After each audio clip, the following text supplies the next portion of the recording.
Spring is well and truly here, and with it comes lots of amazing changes. Flowers blooming, trees blossoming, and wildlife coming out into the sunshine. Starting a nature journal is a great way to take advantage of the sights and sounds that spring has to offer.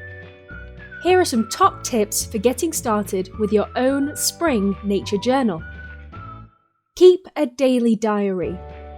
With each day, spring brings new changes. Keep a diary of the weather and what different things you see each day.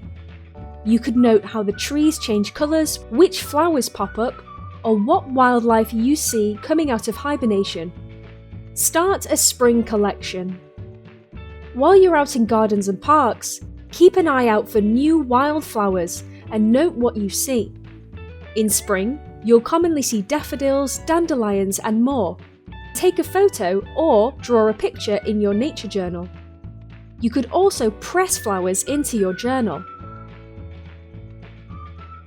Watch out for wildlife.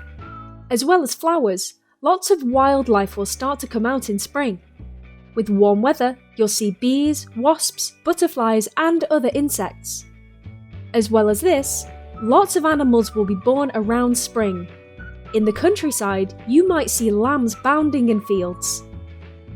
One of the early signs of spring is seeing frog spawn in ponds.